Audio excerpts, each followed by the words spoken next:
semifinals. We leave tomorrow afternoon. We got North Carolina at noon on Friday in the national semis with a shot to play for the national championship Sunday at 1:30. We'll go ahead and start here. If you have questions, raise your hand. And questions for Char. Hi, Char. How are you today? Good. How are you doing? Doing well. Daniel Gallen, Lines 24/7. It's been since 2007 since you've been at this stage. What has it been like building up to this point and to be able to break through now to be in this situation? Yeah, we know in the world of field hockey, it's always a battle. We've had a lot of disappointments hoping to get to a Final Four since 2007. The 2017 was very special, lost to Carolina in the finals. But, our program has been consistent over the years, so I'm just really proud that every season we come out and we compete. We're in the most competitive conference in the country. I think it just speaks volumes to the three teams that are going to be competing this weekend in Stores for the national championship.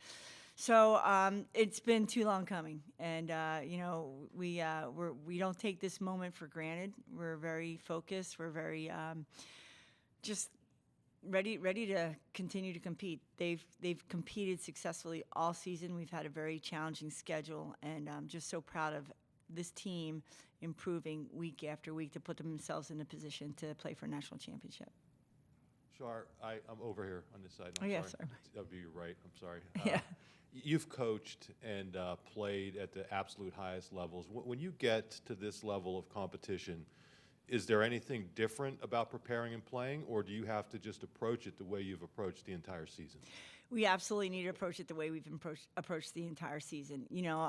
This team has a very aggressive and attacking mindset. I think that when people would talk about a national championship early in the season, it was never words that came out of our mouths. Not the players, not the staff, no one.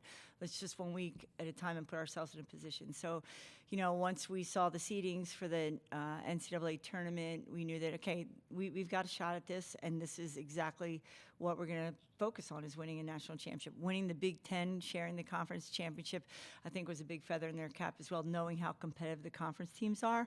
So I really feel this week, we're going to start practicing today, that we're going to really focus in on how we be at our best against North Carolina. It really, even last week, it's about keeping them calm. We haven't been in this situation for a while. I mean, they're going to bring their A game. They're going to come out, with that energy. But I really need to make sure that we play smart, not just play hard, but we really need to play smart at this point. And you've been able to work with a lot of ADs here at Penn State. What are your impressions of Pat Kraft? And he's been very vocal about committing to getting the facilities and everything for the Olympic sports where they need to be. Kind of what are your thoughts about him and his commitment to the Olympic sports? Yes, that's a great question. Thank you. I always felt that I'll go back to Jim Tarman. I mean, for them to give scholarships to women in 1975. I was a part of that incoming class. They really had a vision for women's sports here at Penn State to be successful. Tim Curley did the same thing. We talked about the stadium with Tim 12 years ago, and I think Sandy came in, same thing. He was looking to support the Olympic sport teams. I feel that Pat is just really more vocal and more aggressive in that pursuit.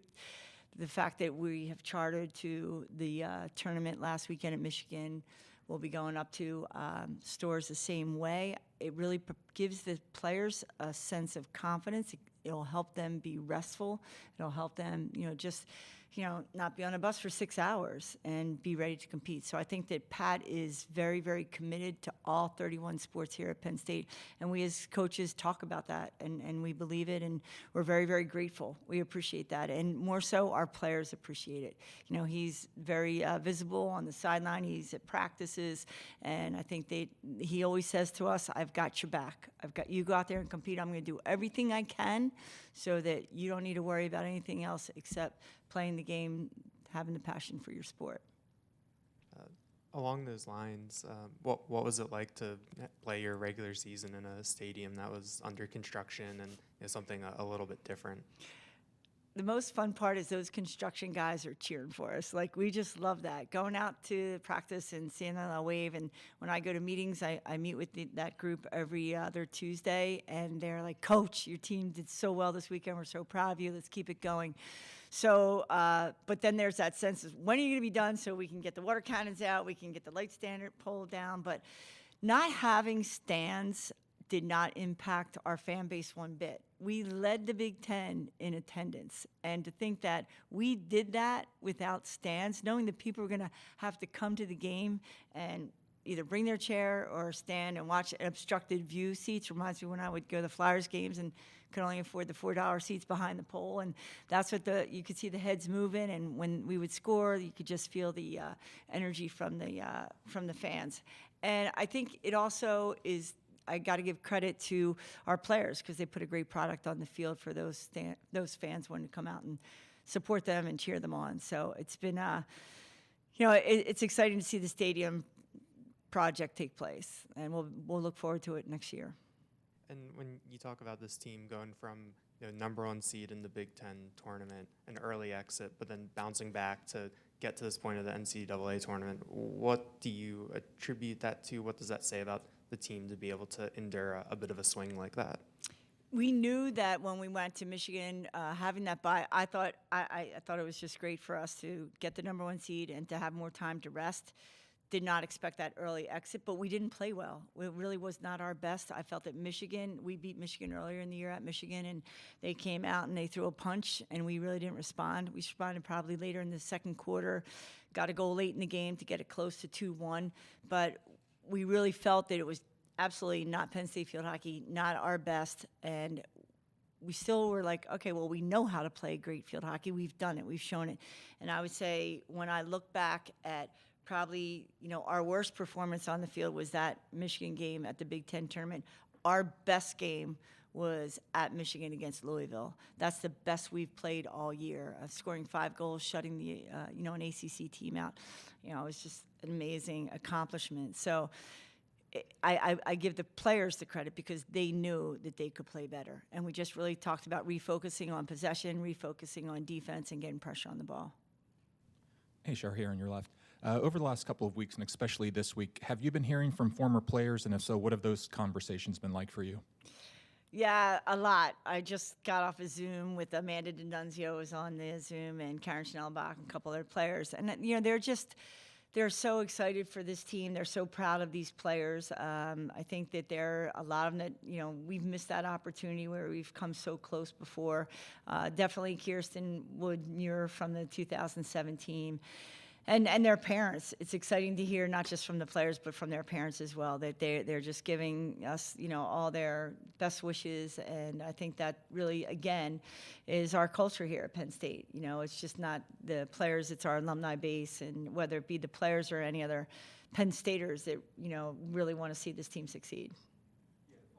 Point. I mean, how satisfying or gratifying is it, even when players graduate, that they're still invested in the program, that they're still following up with you, and that they're following the program?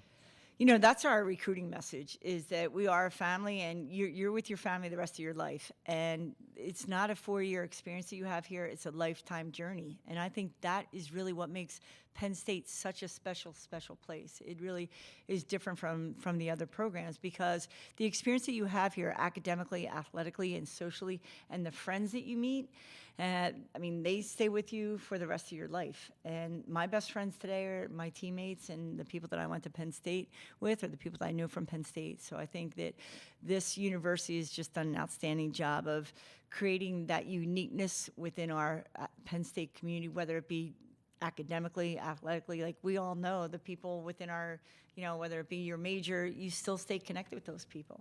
And there's a good reason for it because Penn State has been very good to us, and we take a lot of pride in Penn State. You have a veteran team. These girls have been together for a while. You have a couple of girls who came back, extra COVID year.